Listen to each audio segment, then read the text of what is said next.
Hello everyone, आप सब कैसे हो। आई होप आप बहुत अच्छे होंगे।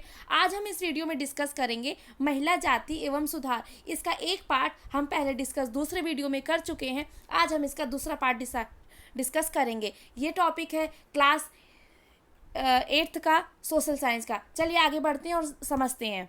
तो हम पिछले वीडियो में डिस्कस कर चुके हैं कि सती प्रथा क्या होती थी, विधवा विवाह कानून कैसे पारित हुआ, उसको किसने लाया और सती प्रथा पर रोक किसने लगाई। आज हम इस वीडियो में डिस्कस करेंगे लड़कियों के स्कूल जाने की बातें। ठीक है, जब बहुत सारी चीज़ें सती प्रथा पर रोक लग गई, विधवा विवाह कानून पारित हो गया, तो अब लोगों को पढ़ने की भी इच्छा जागरूक होने लगी। उसके लिए लोग स्कूल जाने के लिए प्रेरित हुए। तो हम इसमें समझेंगे कैसे क्या हुआ। ठीक है, आगे बढ़ते हैं। बहुत सारे सुधारकों को लगता था कि महिलाओं की दशा सुधारने के लिए लड़कियों को शिक्षित करना जरूरी है।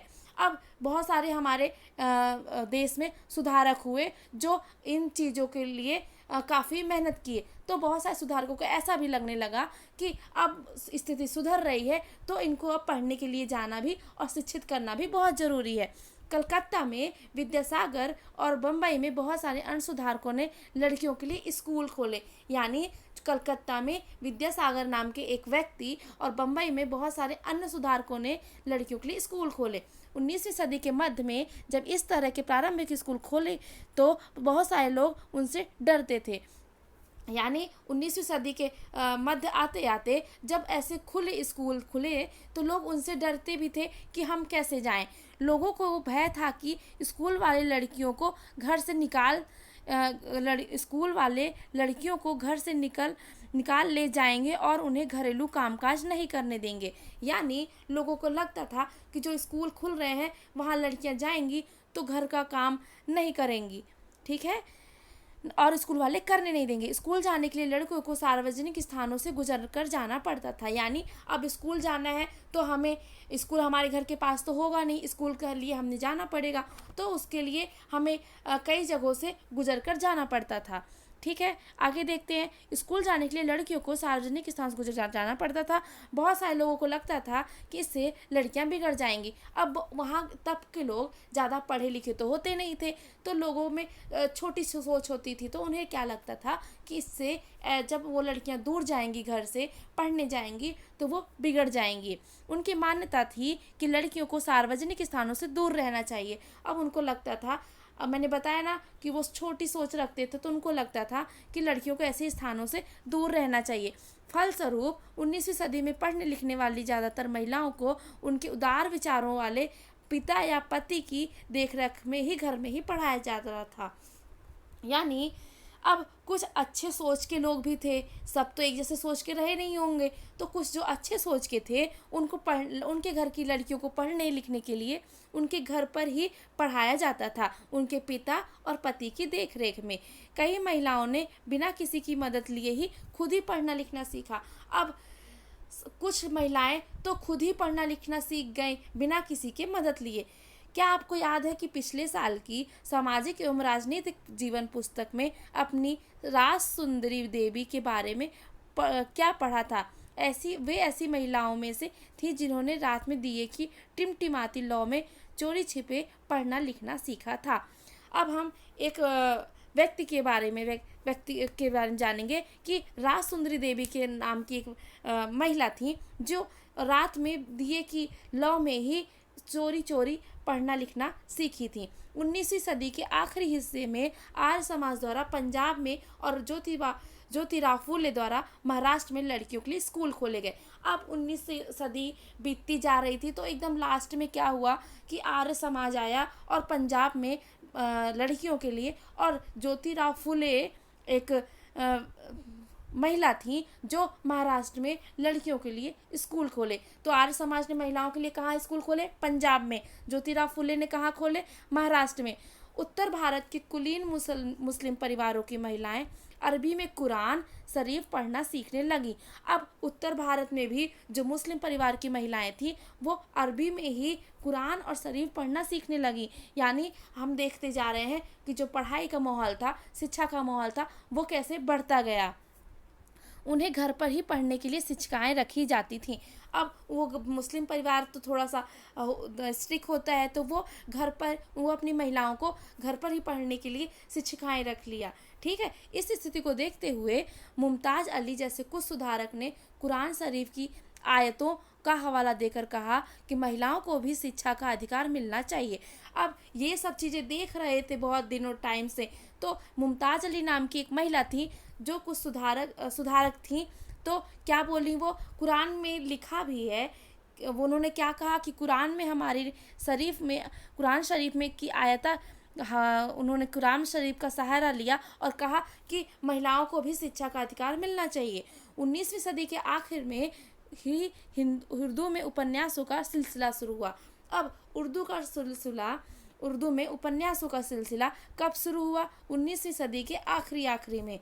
इन उपन्यासों में महिलाओं को इस बात के लिए प्रोत्साहित किया जाता था कि वे धर्म और घरेलू साज संभाल कर के बारे में पढ़ें। अब उपन्यास तो लिखे जाते थे, लेकिन वो किस विषय के बारे में लिखे जाते थे कि उसमें प्रोत्साहित किया जाता था कि महिलाओं का धर्म है कि वे घरेलू साज संभालें। ठीक है, मतलब वो घर का ही सिर्फ काम करें। ईश्वर चंद्र विद्यासागर की आप इस बगल में डायग्राम में देख सकते हो। ठीक है, आगे बढ़ते हैं। अब महिलाओं के बारे में महिलाएं ही लिखने लगी। कैसे? कुछ महिलाएं जो होती थी वो राइटर भी थी, लिखती भी थी, तो उन्होंने महिलाओं के बारे में कैसे लिखा? 20वीं सदी की शुरुआत, यानी अब थोड़ा सा ज़माना बढ़ रहा था, मॉडर्न आ रहा, मतलब लोग शिक्षा की ओर बढ़ गए थे, लोगों में समझ आ गई थी। तो 20वीं सदी की शुरुआत से ही बहुत सारी मुस्लिम महिलाओं ने महिला शिक्षा को बढ़ावा देने के लिए अहम भूमिका निभाई। जैसे भोपाल की बेगमों ने अलीगढ़ में लड़कियों के लिए प्राथमिक स्कूल खोला। ठीक है, बेगम रुकैया सखावत हुसैन भी इस दौर की प्रभावशाली महिला थीं। अब आपसे पूछा जा सकता है कि बेगम रुकैया सखावत हुसैन किस घटना से संबंधित हैं? तो किस घटना से संबंधित है? महिलाओं की ये सुधारक थी, महिलाओं के शिक्षा को बढ़ावा देती थी। ठीक है, इसी दौरान कलकत्ता और पटना में भी मुस्लिम लड़कियों के लिए स्कूल खोले गए। वह रूढ़िवादी विचारों की कटु आलोचक थी और उनका मानना था कि प्रत्येक धर्म और धार्मिक नेताओं ने औरतों को निचले दर्जे में रखा है। अब बेगम रुकैया सखावत हुसैन इस टाइम की काफ़ी प्रभावशाली महिला थी, जिन्होंने कलकत्ता और पटना में मुस्लिम लड़कियों के लिए स्कूल खोला। और वो क्या बोलती हैं कि जो प्रत्येक धर्म के लोग हैं, धार्मिक नेताओं के बारे में लिखी हैं कि नेताओं ने औरतों को निचले दर्जे में रखा है, मतलब औरतों को नीचे ही रखा है, वो उठने नहीं दे रहे हैं। आगे बढ़ देखते हैं।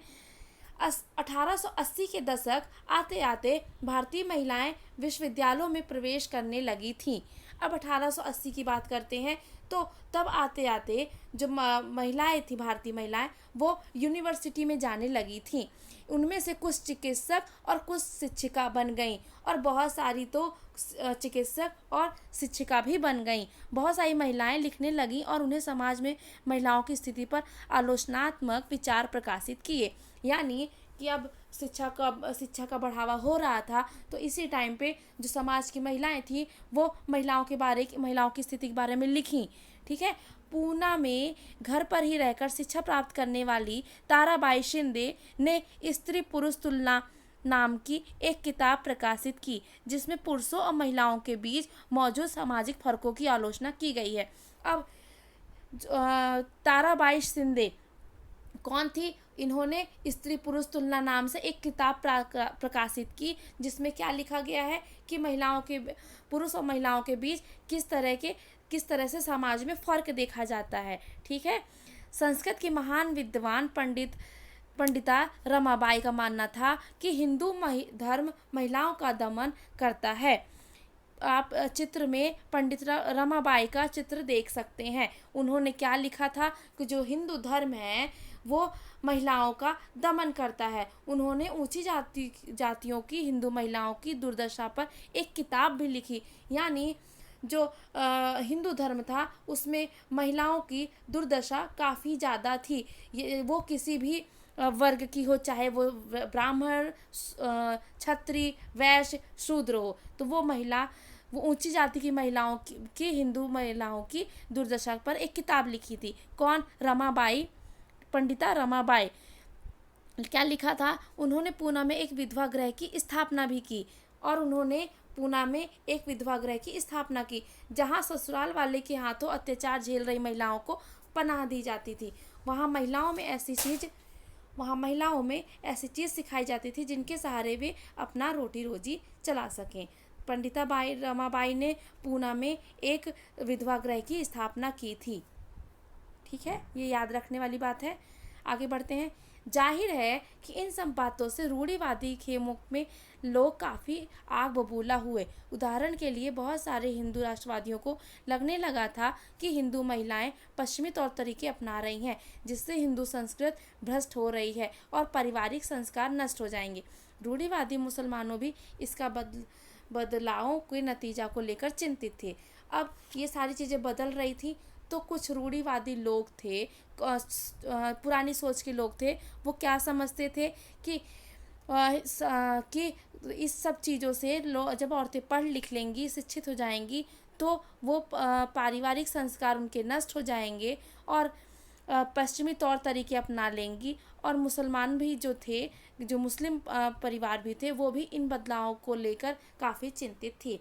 जैसा कि हम देख सकते हैं 19वीं सदी के आखिरी तक खुद महिलाएं भी सुधार के लिए बढ़ चढ़ कर प्रयास करने लगी थीं। उन्होंने किताबें लिखी, पत्रिकाएं लिखी, निकाली, स्कूल और प्रशिक्षण केंद्र खोले तथा महिलाओं को संगठित किया। 20वीं सदी की शुरुआत से वे महिलाओं को मताधिकार, बेहतर स्वास्थ्य सुविधाएं, शिक्षा के अधिकार के बारे में कानून बनवाने के लिए राजनीतिक दबाव समूह बनाने लगी। उनमें से कुछ महिलाओं ने 1920 के दशक में विभिन्न प्रकार के राष्ट्रवादी और समाजवादी आंदोलनों में भी हिस्सा लिया। ठीक है, आगे देखते हैं। 20वीं शताब्दी में जवाहरलाल नेहरू और सुभाष चंद्र बोस जैसे नेताओं ने महिलाओं के लिए अत्यधिक स्वतंत्रता और समानता की मांगों का समर्थन किया। राष्ट्रीय नेताओं ने आश्वासन दिया कि स्वतंत्रता मिलने पर भी पुरुषों व महिलाओं को वोट डालने का अधिकार दे दिया जाएगा, परंतु उनका आह्वान था कि जब तक स्वतंत्रता नहीं मिल जाती तब तक महिलाओं को अंग्रेजी राज विरोधी संघर्ष में ही जोर लगाना चाहिए। अब 20वीं शताब्दी तक आते आते पंडित जवाहरलाल नेहरू और सुभाष चंद्र बोस जैसे नेताओं ने महिलाओं के लिए कई स्वतंत्रता और समानता के को मांगने के कार्य किए, उसमें समर्थन किया, और राष्ट्रीय नेताओं ने आश्वासन भी दिया कि पुरुषों की तरह महिलाओं को भी वोट डालने का अधिकार दे दिया जाएगा। परंतु उनका कहना था कि सबसे पहले वो जब तक स्वतंत्रता नहीं मिलती तब तक अंग्रेजी राज विरोधी संघर्ष में ही जोर लगाती रहें। आई होप आपको ये क्लियर होगा कि महिलाओं में कैसे सुधार हुआ, वो कैसे आगे पढ़ने लगी, और उनमें जो सुधारक थे वो कैसे उनकी सहायता करते गए। Thank you.